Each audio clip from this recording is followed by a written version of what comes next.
Hola queridos alumnos, espero se encuentren muy bien en estos días que corren. Vamos a continuar con el ritmo de la clase, vamos a paso lento pero seguro. En esta ocasión vamos a hablar de Claude Lévi-Strauss. Es un autor apasionante. Les voy a platicar un poquito primero de su biografía, lo cual nos tomará este video. Y en uno subsecuente hablaré de los textos que quedaron asignados por leer.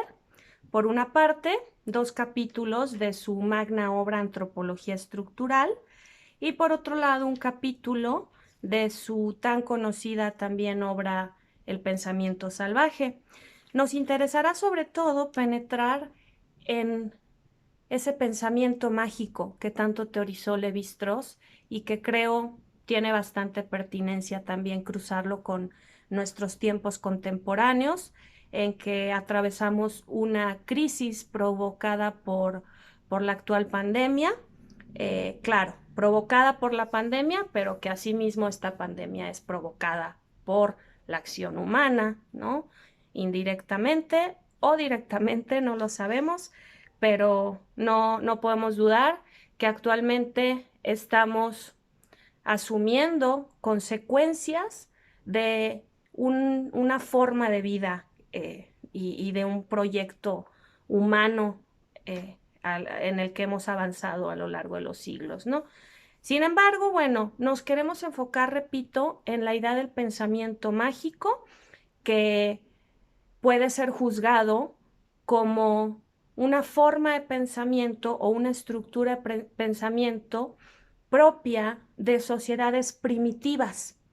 Eh, y esto hay que decirlo con las comillas que también Lévi-Strauss siempre utiliza para referirse a estas sociedades o grupos, porque, bueno, gran parte de su obra se dedicó precisamente a tumbar la mirada peyorativa hacia lo primitivo y precisamente a cuestionar que ciertas estructuras de pensamiento que se consideran inferiores en un escalafón evolutivo, digamos, de una perspectiva progresista, de avanzada, ¿no? del desarrollo del ser humano. Bueno, este pensamiento primitivo en realidad es una estructura de pensamiento humano y nos acompaña hoy día también a las sociedades contemporáneas. Pero bueno, vamos a ir dilucidando poco a poco de qué manera Lévi-Strauss, con una metodología impecable, con un rigor increíble, pues nos plantea estas ideas que son base, que son pilar, sin duda, en el devenir de la antropología. Son fundacionales incluso de lo que se conoce como la antropología estructural o bien la antropología social. Eh, por un lado, la antropología estructural, sin duda, sí es fundacional de Lévi-Strauss. Por otro lado, la antropología social tiene ya precedentes, pero viene pues Lévi-Strauss de manera definitiva, pues instalar su teoría como un escalafón primero y fundacional en este camino, repito, de la antropología social. Pero primero vamos a avanzar un poquito con respecto a su biografía, que es apasionante y, y que es abrumadora. Yo por ahora les voy a hacer un recorrido bastante breve de un camino de vida exhaustivo en términos académico-profesionales, intelectuales y demás. Bueno, primero que nada, él es un autor que nace a principios del siglo XX. 1908 nace en Bélgica y, y bueno, en realidad él inicia sus estudios en la Sorbona.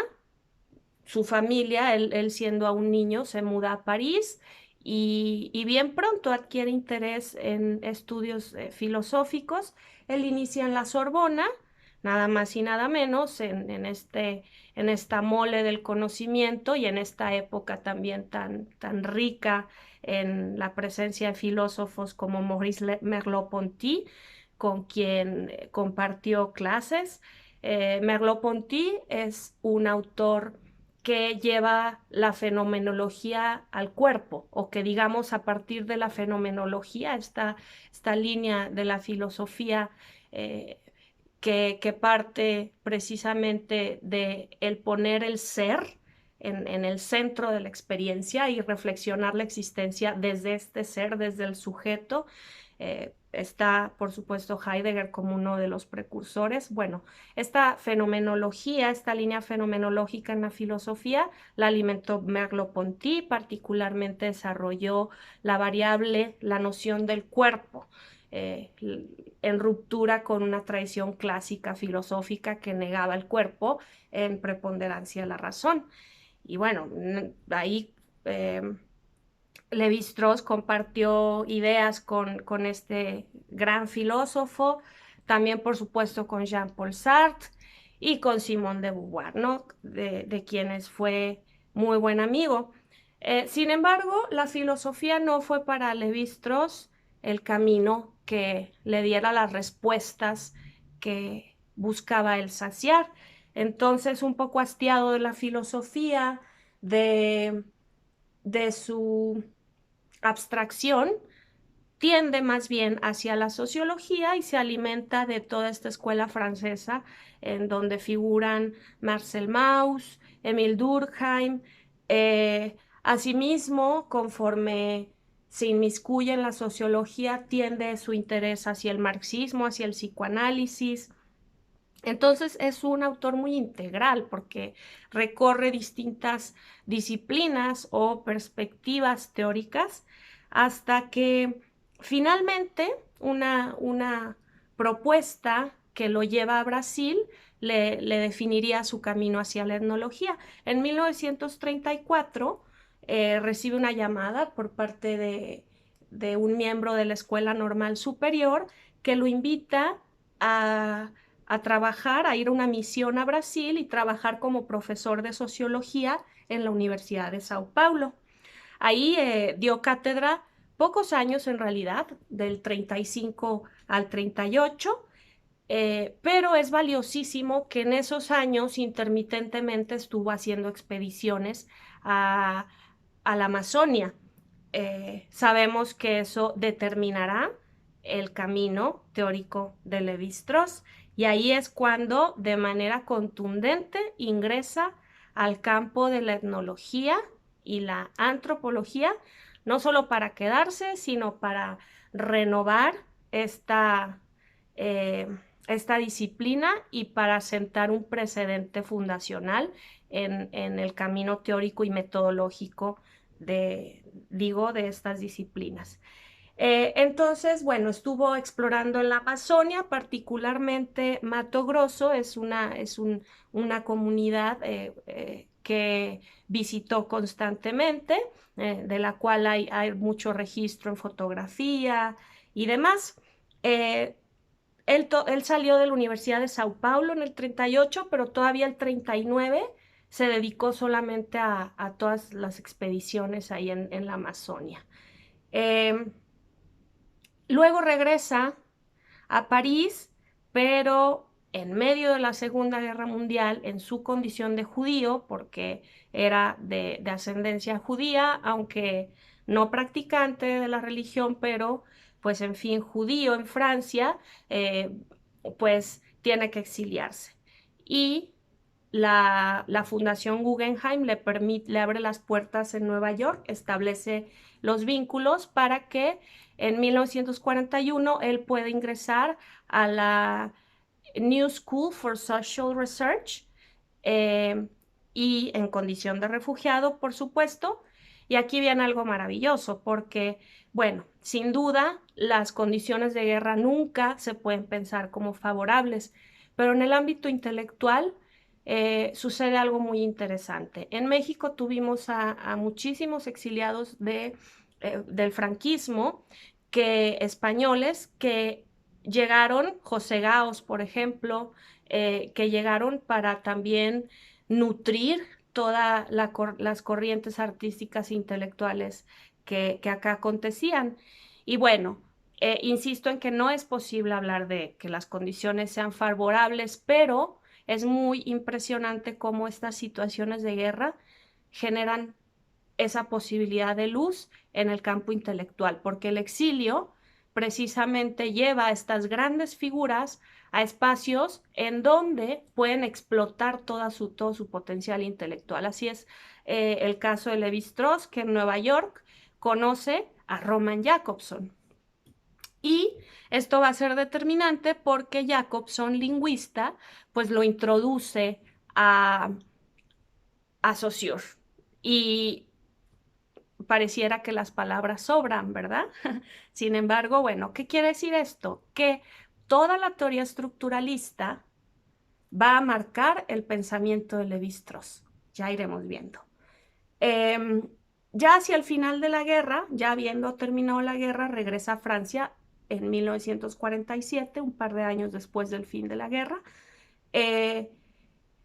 Tiene diversos puestos y opera en distintas funciones, particularmente en el Museo del Hombre, ya en una línea de antropología, y ahí está por un par de años, hasta 1949, y a partir de entonces viene una serie de publicaciones que, que en fin, son muy determinantes para el pensamiento antropológico, que no podemos agotar en la clase de lingüística y antropología, pero que sin duda van a retomar en otras materias. Y si no es así, yo los invito a que exploren el pensamiento de este autor, más allá de los textitos que leímos para nuestra clase.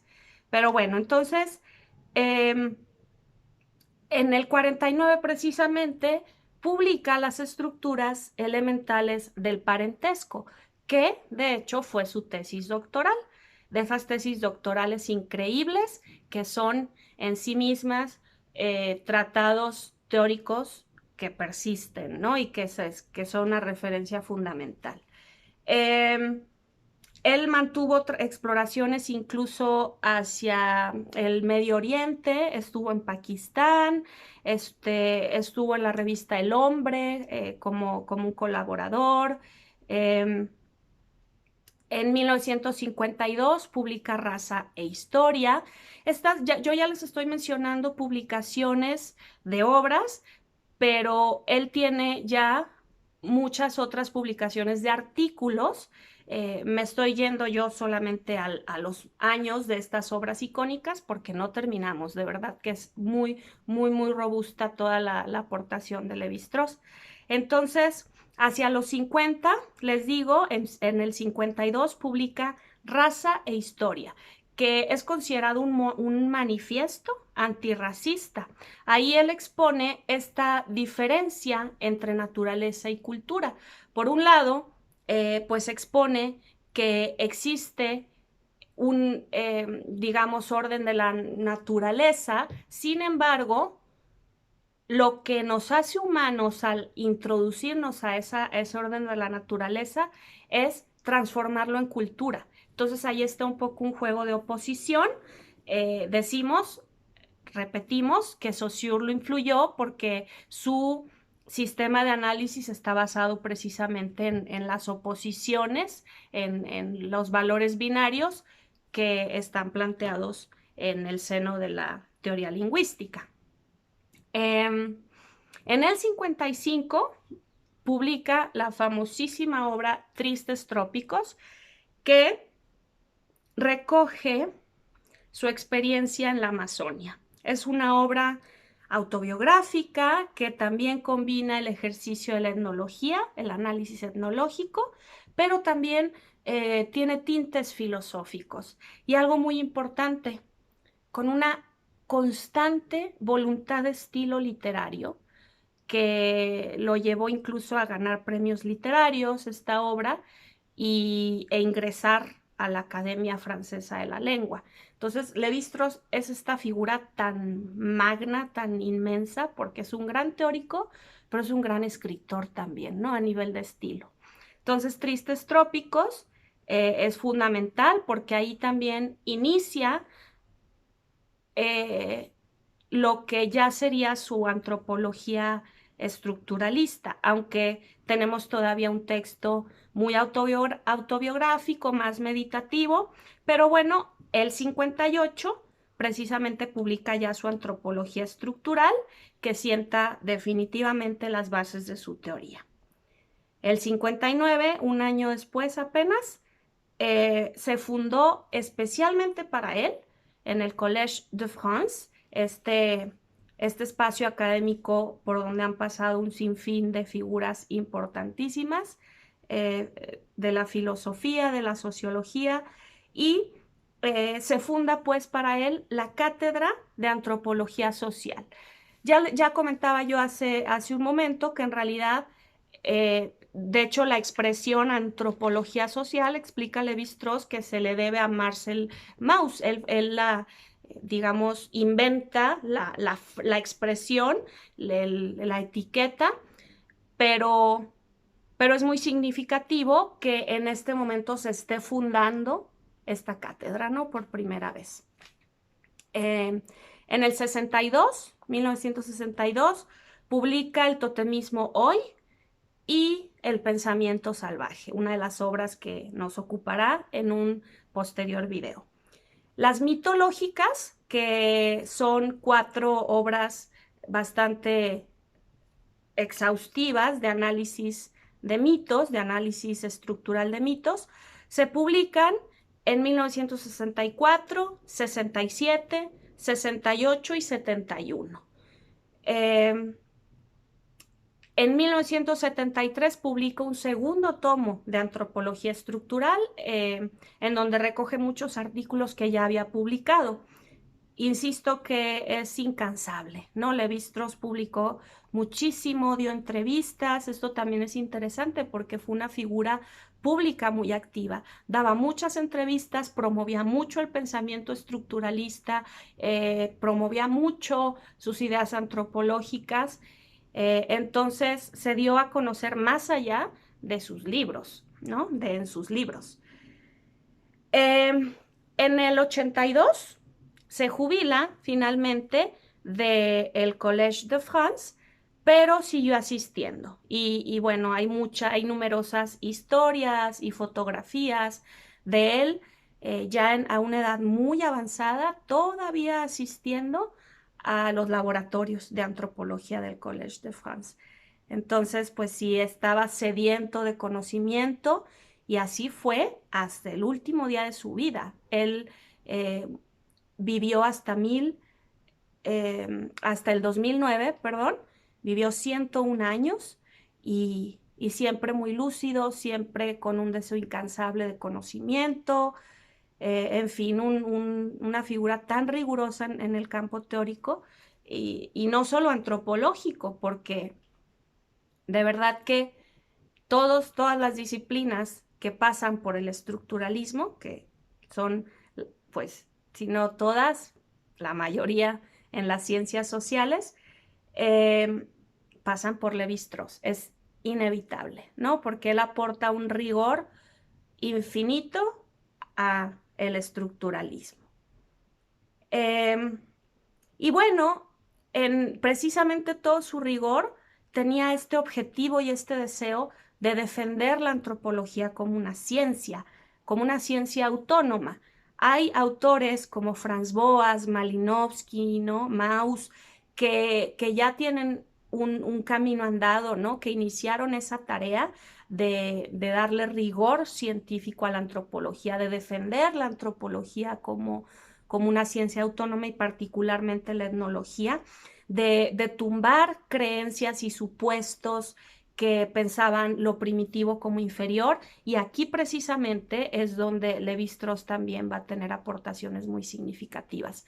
Gran parte de su lucha intelectual fue eso, dejar de pensar lo primitivo en un sentido jerárquico y en un sentido progresista que lo sitúa siempre atrás de lo civilizado, ¿no? Los pueblos civilizados que se suelen ligar con también la idea de Occidente. Entonces, bueno, su afán es comprender el orden social, porque él percibe que la cultura, que precisamente es tratar de poner un orden a la naturaleza, dicho de alguna forma, tiene sus leyes secretas, sus leyes ocultas, sus leyes que no se perciben, pero que precisamente el análisis antropológico, mediante una metodología estructuralista que él propone, pues permite ver, ¿no? Permite penetrar en esas leyes que ordenan un mundo.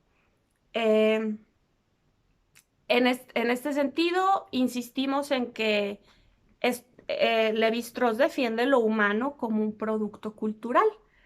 De pronto decir la naturaleza humana puede ser una especie de oxímoron, aunque, bueno, tiene otras connotaciones también la expresión.